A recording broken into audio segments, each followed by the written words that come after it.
오늘 우리가 읽은 이 말씀에는 인간의 구원에 대한 신비가 담겨 있습니다. 인간의 구원이 어디에서부터 시작을 해서 어떻게 맞춰지는가라고 하는 것들에 대해서 자세하게 설명을 하고 있습니다. 우리는 이것을 가리켜서 구원의 서정이라고 말을 합니다. 개혁주의 신학에 의하면 구원의 서정은 9가지 단계를 거친다라고 되어 있습니다. 하나님이 부르시는 소명으로부터 시작을 해서 중생, 회심, 믿음, 그리고 하나님의 의롭다 하심, 칭의, 양자됨, 성화, 성도의 견인, 그리고 최종 9번째 단계인 영화에 이르기까지 이와 같은 단계들을 거쳐서 구원이 완성된다라고 말을 하고 있습니다. 이 구원의 완성이라고 하는 서정은 물론 시간적인 개념이 없지 않습니다. 하나님께서 부르시고 그 다음에 중생을 하고 그 다음에 의롭게 되어지고 그 다음에 성화의 삶을 살다가 결국에는 영화의 자리에 이른다라고 하는 시간적 개념이 없지는 않습니다만 이 9가지 단계는 어떤 사람의 경우에는 사람마다 달라서 두어 가지가 동시에 일어나기도 합니다. 그래서 반드시 시간적 개념이라기보다는 굳이 9가지 단계를 나눈 것은 우리의 구원이 어떻게 이루어지느냐라고 하는 것에 대한 논리적 단계로 이해를 하시면 되겠습니다. 논리적으로 이러한 논리를 거쳐서 결국에 한 영혼이 구원에 이르게 된다라고 하는 것을 말해주고 있습니다. 그 가운데서 오늘 본문에 나타나고 있는 30절의 말씀을 보게 되면 거기에 이 9가지 단계를 축약해서 3가지를 소개해 놓고 있는 것을 보게 됩니다. 30절을 보십시오. 또 미리 정하신 그들을 또한 부르시죠. 이게 소명입니다. 첫 번째 단계죠. 그 다음 부르신 그들을 또한 의롭다 하시고, 의롭다 하심은 칭의를 말합니다. 5번째 단계입니다. 의롭다 하신 그들을 또한 영화롭게 하셨느니라. 마지막 9번째 단계입니다. 사도 바울이 의도적으로 이렇게 했는지는 모르겠습니다만 공교롭게도 첫 번째 구원의 시작으로부터 해서 구원의 마지막인 영화에 이르기까지의 그 한가운데인 칭의, 이렇게 맨 처음과 한가운데와 맨 마지막을 이제 소개를 해 놓고 있습니다. 이러한 인간의 구원, 과연 이 구원은 무엇에 기초하여 시작되고 끝나는가라고 하는 구원의 기초에 대해서 생각을 해보면 좋겠습니다. 우리 인간으로부터 구원받을 만한 어떤 근거가 있는가? 우리의 인간의 공로에 의해서 구원이 시작되는가? 아니죠. 성경은 우리에게 분명히 이야기합니다. 인간의 구원은 하나님으로부터 시작이 된다라고 말씀합니다. 그것을 좀 더 구체적으로 이야기한다면 하나님의 지정의, 전인격적 속성에 기초하여서 인간의 구원이 시작되고 진행되고 완성이 된다 하는 것입니다. 오늘 말씀 29절을 보십시오. 하나님이 미리 아신 자들을, 모든 것을 아시는 하나님, 지에 해당이 되는 것이죠. 그 다음 또한 그 아들의 형상을 본받게 하기 위하여 미리 정하셨으니, 예정하셨다. 하나님의 의지가 발동이 된 것입니다. 30절에도 또 미리 정하신 그들을 또한 부르시고, 이렇게 하나님의 의지에 대한 이야기가 나오죠. 이런 그 하나님의 지정의를 기초하여 인간의 구원이 시작되고 맞춰진다는 것입니다. 물론 오늘 본문에는 정의 부분에 대해서는 나와 있지는 않습니다만 제가 이 지정의에 대해서 다른 성경 구절들 하나씩을 증거 구절로 여러분들과 함께 나누기를 원합니다. 먼저 지에 해당되는 말씀을 보도록 하겠습니다. 예레미야서 1장 5절입니다. 함께 읽겠습니다. 내가 너를 모태에 짓기 전에 너를 알았고, 거기까지만 하죠. 내가 너를, 예레미야를 가리키는 겁니다. 모태에 짓기 전에 이미 하나님께서 아셨다는 것입니다. 이것이 하나님의 전지하심입니다. 모든 것을 아시는 하나님, 여기에 기초하여 우리가 하나님의 부름을 받게 된 것입니다. 그 다음 정에 대하여서 요한 1서 4장 10절입니다. 같이 읽어봅니다. 사랑은 여기 있으니 우리가 하나님을 사랑한 것이 아니요 하나님이 우리를 사랑하사 우리 죄를 속하기 위하여 화목제물로 그 아들을 보내셨습니다. 이 정의 요소가 바로 하나님의 사랑입니다.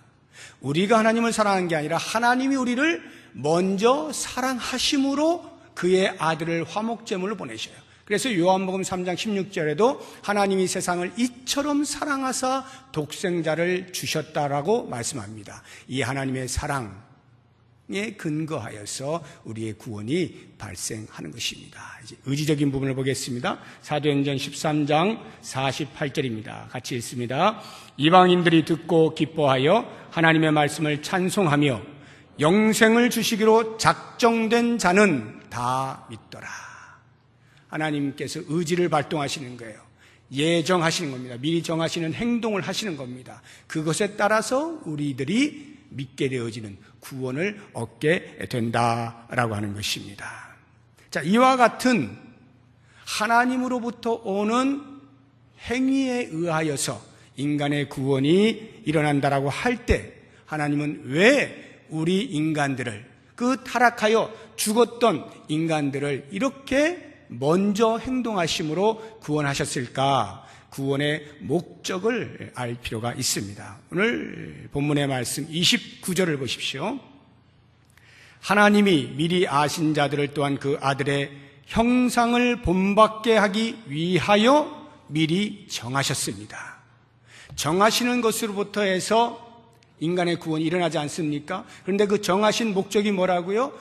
그의 아들의 형상을 본받게 하려고 우리로 하여금 하나님의 아들이신 예수 그리스도의 형상을 본받게 하는 것을 목적하여서 우리를 구원하셨다라고 하는 말씀입니다.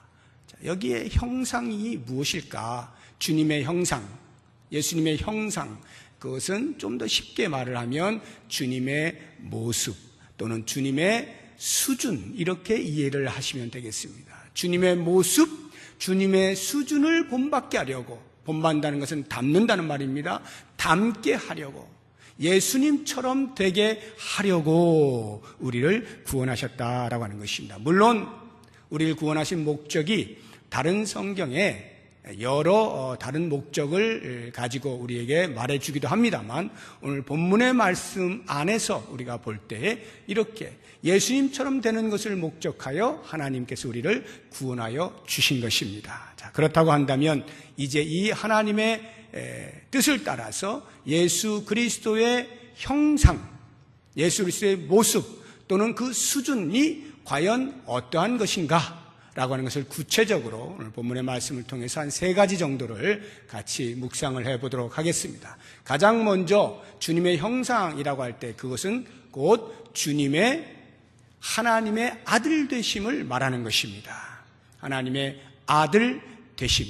예수 그리스도는 하나님의 아들이십니다. 그래서 우리도 하나님께서 우리를 구원하실 때 그 예수 그리스도의 뒤를 따라서 당신의 자녀를 삼으시기 위함이다 라고 하는 것입니다.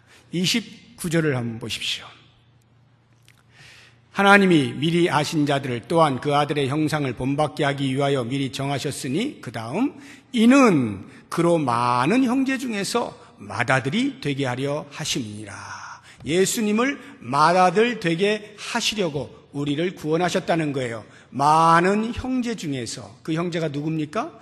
예수 그리스도를 믿어 그리스도 안에 들어온 우리 성도들 아니에요? 구원받은 사람들을 말하는 거죠. 그 많은 사람들, 구원받은 사람들을 예수님의 형제라 말씀해 주고 있는 것입니다.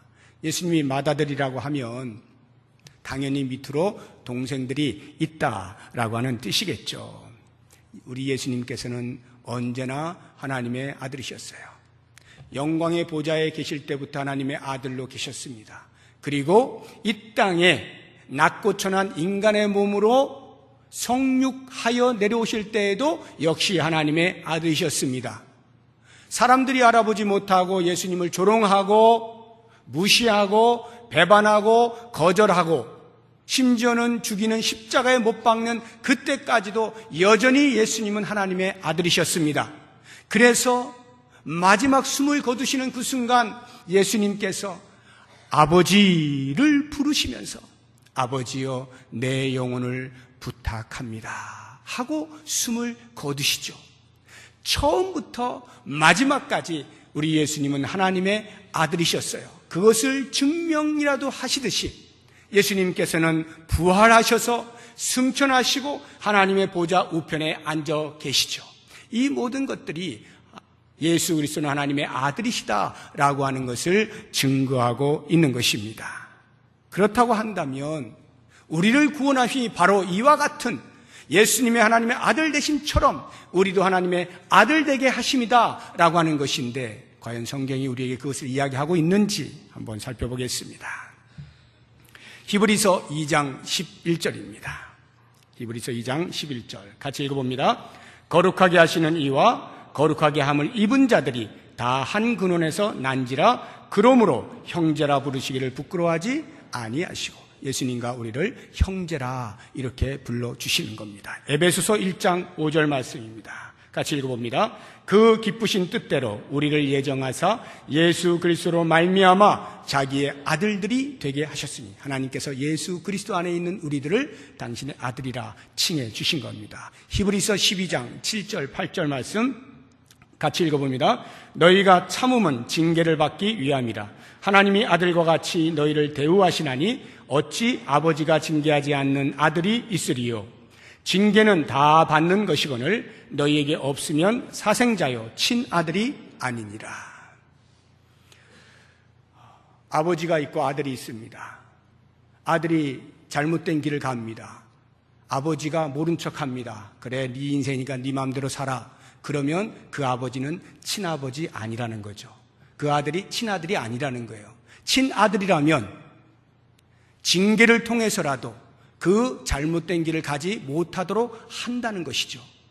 마찬가지로 하나님께서 우리 성도들에게 가끔씩 징계를 주십니다. 우리가 죄 가운데 거하여 빠져나오지 못할 때 하나님이 채찍을 드십니다. 이것은 하나님 어떻게 그러실 수가 있습니까? 원망할 일이 아니고 내가 하나님의 아들이로구나 하는 것에 대한 증거임을 잊지 말아야 하는 것입니다. 참 아버지는 친아들에 대하여 징계를 불사해 가면서까지라도 바른 길로 인도하는 것이죠. 하나님께서 우리들을 아들 삼아주셔서 때때로 우리들에게 있는 그러한 징계조차도 내가 하나님의 아들됨을 입증하는 것이다 하는 것을 잊지 말아야 하는 것입니다. 그러므로 여러분, 우리가 예수 그리스도를 따라서 하나님의 아들의 지위를 가진 자입니다. 예수님께서 하나님을 향하여서 아버지라고 부르시는 것처럼 우리도 역시 여호와 하나님을 향하여서 나의 아버지, 우리들의 하나님 아버지라고 부를 수가 있는 것입니다. 이와 같은 지위와 권세를 가진 것이 성도입니다. 이 성도의 지위, 아들됨의 지위, 그 어느 것과도 바꿀 수가 없죠. 어떠한 두려움이 우리를 막아설 수가 없는 당당함이 있는 것입니다. 그러므로 사랑하는 성도 여러분, 세상을 향하여 살아가실 때 당당하십시오.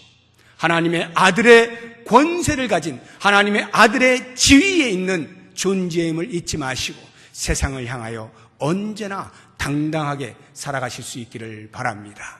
두 번째로 주님의 형상이 무엇을 의미하는가? 그것은 영광입니다. 영광. 그리스도께서 죽음 가운데에서 부활하셨다. 주님께서 하늘로 올라가셨다. 주님께서 하나님의 보좌 우편에 앉아 계신다라고 하는 성경의 구절들은 전부 우리 주님의 영광을 나타내는 진술들인 것을 알 수가 있습니다. 우리 하나님께서 그렇게 영광의 자리에 앉혀 주신 겁니다. 이것을 예수님의 수제자인 베드로와 예수님의 영원한 제자였던 바울의 입을 통해서 우리가 한번 들어보도록 하겠습니다. 먼저 바울의 고백을 들어봅니다. 에베소서 1장 20절에서 22절 말씀입니다. 같이 읽어봅니다.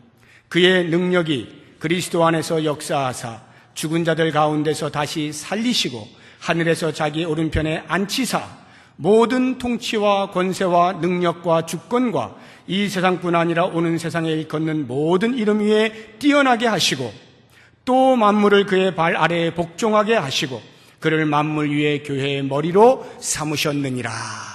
하나님께서 죽음 가운데서 살리시고 하나님께서 들어올리시고 하나님께서 당신의 보좌 우편에 앉게 하시고 모든 권세를 그에게 주어 이 땅에 있는 그 어떤 것도 저 세상에 있는 그 어떤 것도 모두 다 예수 그리스도의 발 아래 무릎을 꿇게 만드시고 만물의 머리로 삼으셨다. 그리스도의 영광이죠.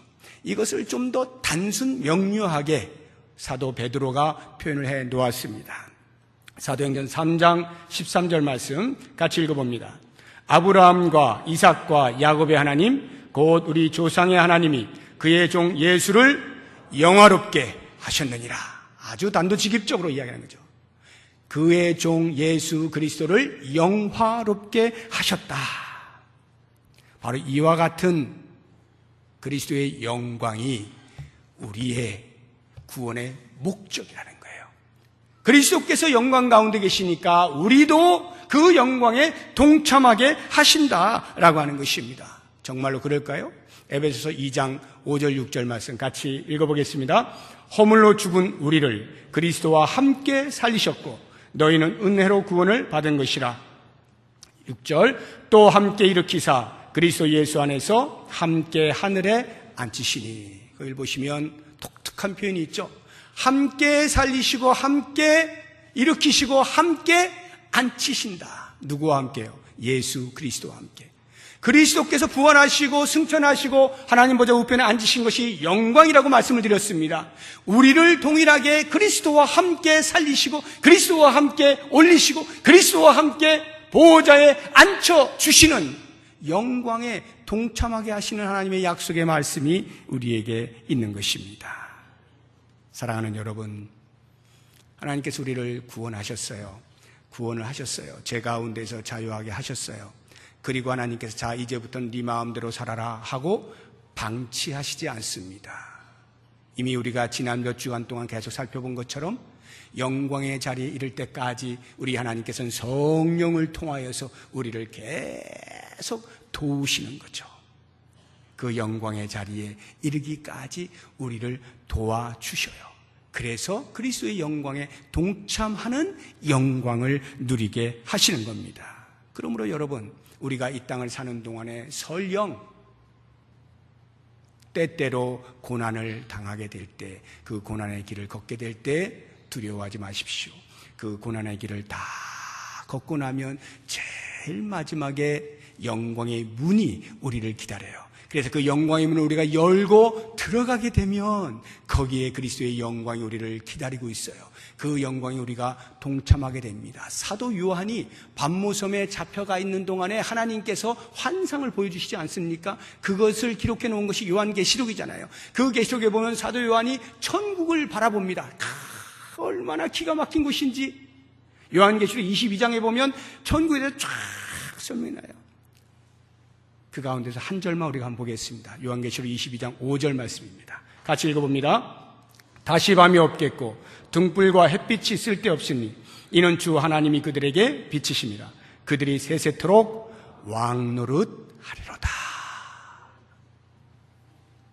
영광의 문을 열고 들어가니까 햇빛이 없는 곳이 나타나는 거예요. 왜? 하나님의 영광의 빛이 너무나 찬란해서 햇빛이 필요 없는 곳이에요.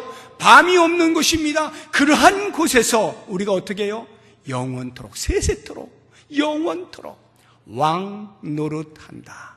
왕과 같은 존귀함을 가지고 평생 살아가게 된다. 이것이 영광이 아니고 무엇입니까? 그러므로 사랑하는 여러분, 이 영광이 우리의 눈앞에 있습니다. 지금 설령 고난의 길을 걷는다 할지라도 포기하지 말아야 할 이유입니다.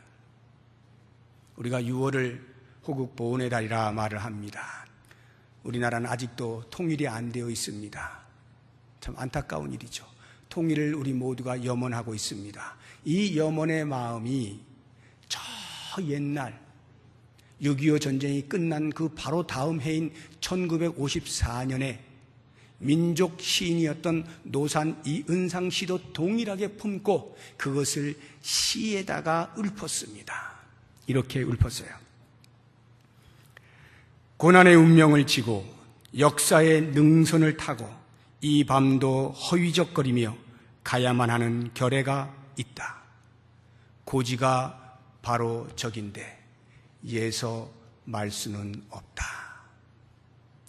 유명한 시죠. 고지가 바로 적인데, 통일이 곧 오게 될 터인데, 지금 우리가 분단의 아픔을 겪고 슬픔 가운데 고난의 길을 걷는다 할지라도 포기하면 안 된다. 그 통일의 영광을 바라보고 우리 민족은 계속하여 이 길을 걸어야만 한다. 이런 말 아니겠습니까? 저는 이 시를 보면서 우리가 영원한 하늘나라를 바라보면서 걸어가는 성도로서 마치 이와 같아야 한다는 생각을 해보게 됩니다.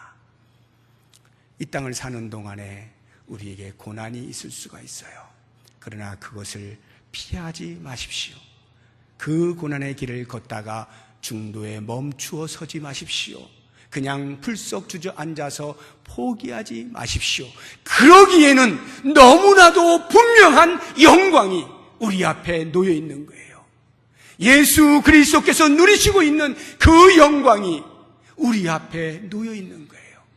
그 영광, 선명하게 드러나 있는 그 영광, 몇 걸음만 더 걸으면 붙잡을 수 있는 그 영광, 그것을 위하여 오늘 고난의 시간을 마다하지 아니하고 기꺼이 감내하면서 계속해서 앞을 향하여 달려나갈 수 있는 우리가 될 수 있기를 바랍니다.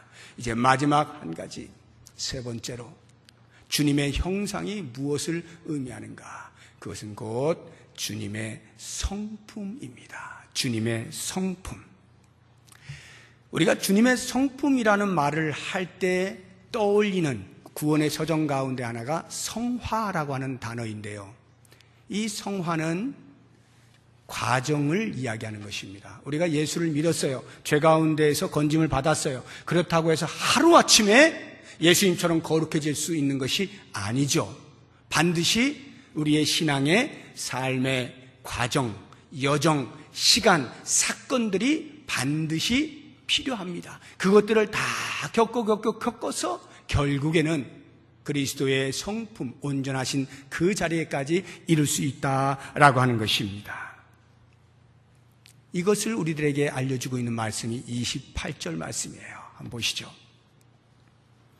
우리가 알거니와 하나님을 사랑하는 자, 곧 그의 뜻대로 부르심을 입은 자들에게는, 구원함을 받은 자들에게는 모든 것이 합력하여 선을 이루느니라. 모든 것이 합력하여, 여기에 벌써 과정이 있다는 것을 알 수가 있죠. 모든 것들이 일어나는 사건들의 모임이 있다는 거예요. 그런 것들을 다 겪으면서 결국에 맨 마지막에 보니까 선을 이룬다라고 하는 것이죠. 자, 그렇다고 하면 여러분, 이제 이 모든 것이 합력하여 선을 이룬다라고 하는 말을 들었을 때에 혹시라도 이렇게 오해를 하시면 안 됩니다. 아, 세상 만사 이런 일도 생기고 저런 일도 생기고 살다 보면 별일 다 있어. 그런 것들 다 참고 지나다 보면 쨍 하고 해 뜰 날이 올 거야. 선을 이루는 날이 오겠지 라고 하는, 어떻게 이리저리 살다 보면, 그래 잘 견디다 보면 이런 날이 올 거야. 모든 것이 합력하여 선을 이루게 돼 있어. 이렇게 오해하시면 안 돼요. 이런 말들을 우리에게 좀 알려주고 있는 고사성어 중에 하나가 세옹지마라는 것이죠. 다 아시는 대로 세옹지마, 변방에 있는 노인의 말, 이런 뜻이 세옹지마인데, 중국 변방에 한 노인이 살고 있었죠. 말을 하나 가지고 있었는데 이게 어느 날 도망을 가버렸어요. 저 건너편 오랑캐 나라로 가버렸습니다. 동네 사람들이 아이고 어떻게 해요 하고 위로하는데, 이 노인이 태연하게 괜찮아요, 좋은 일 생길 줄 압니까? 그랬더니 몇 달이 지난 다음에 이 말이 자기 암말을 데리고 온 거예요. 암말을 데리고 같이 왔어요. 얼마나 복됩니까? 그러니까 동네 사람들이 야 진짜 복되네요 이렇게 말을 하니까 이 노인이 또 그렇게 크게 기뻐하지 않고, 또 압니까? 무슨 또 잘못된 일이 생길지. 그랬더니 얼마 안 지나서 그 노인의 아들이 말을 타다가 그만 낙마를 해가지고 다리를 부러뜨려 먹은 거예요. 아이고, 진짜로 안 됐습니다. 그랬더니 혹시 압니까? 또 좋은 일 생길지. 그 다음에 어떤 일이 생기나요? 전쟁이 일어났어요. 오랑캐하고 전쟁을 하는데 이 아들이 징집이 되어서 나가야 되는데 다리가 부러졌으니까 전쟁을 못하는 거예요. 그래서 그냥 집에 있었다. 야, 좋겠네요. 이런 이야기입니다. 그러니까 눈앞에 드러나는 어떤 일들, 일어나고 있는 어떤 일들에 대해서 일희일비 웃고 울고 그렇게 하지 말아라는 것이죠. 세상 만사, 인생 만사, 인간 만사가 세옹지마다 다 그렇고 그런 거야. 이런 일도 있고 저런 일도 있어. 이런 말 할 때 쓰는 말 아닙니까? 근데 이 28절 말씀, 모든 것이 합력하여 선을 이룬다는 말씀을 그렇게 이해하시면 안 된다는 말이에요. 이 본문의 말씀에는 주어가 모든 것 이렇게 나와 있지만 사실상 정확한 주어는 모든 것이 아닙니다. 하나님이 주어예요.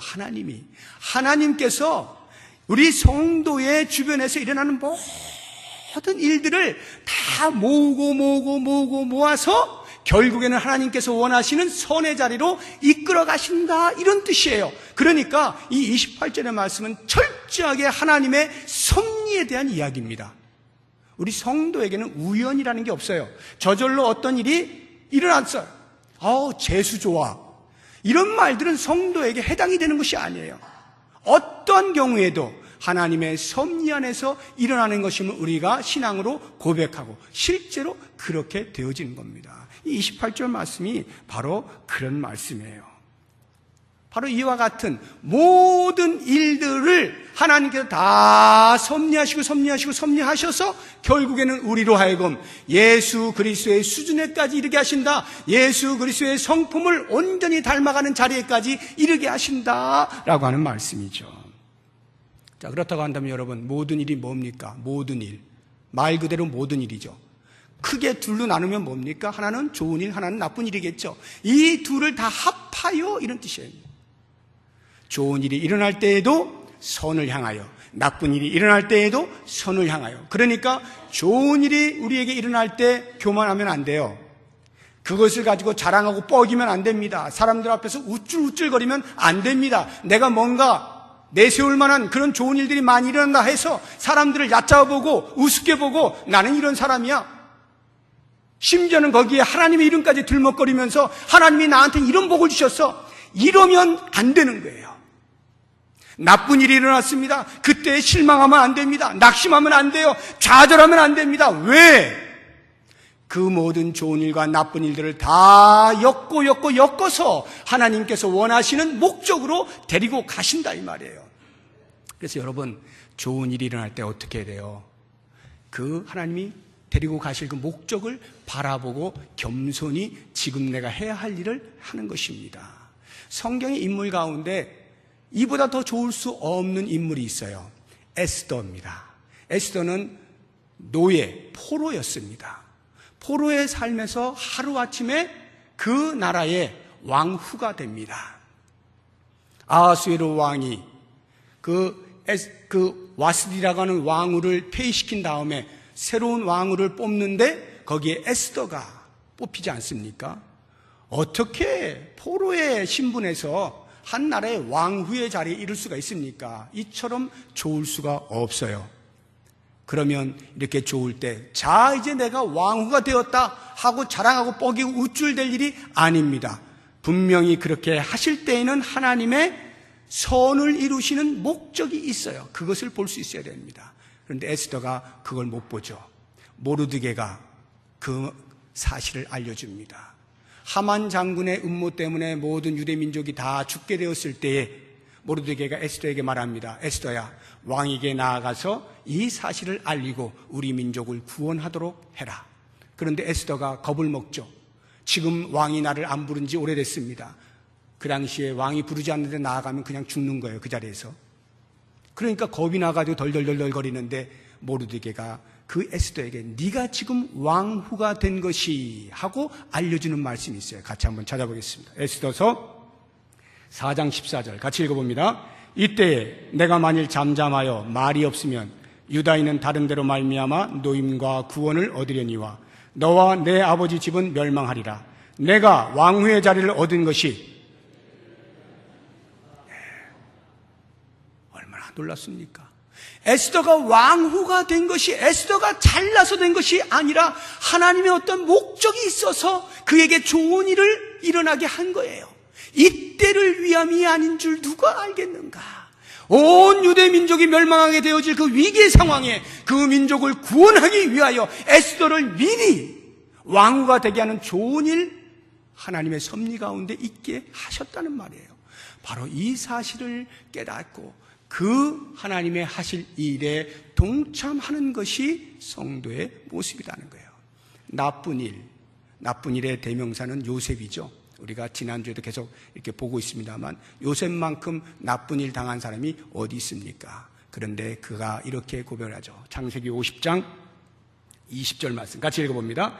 당신들은 나를 해하려 하였으나 하나님은 그것을 선으로 바꾸사 오늘과 같이 많은 백성의 생명을 구원하게 하시려 하셨나니. 그때는 몰랐죠. 너무나 힘들고 어렵습니다.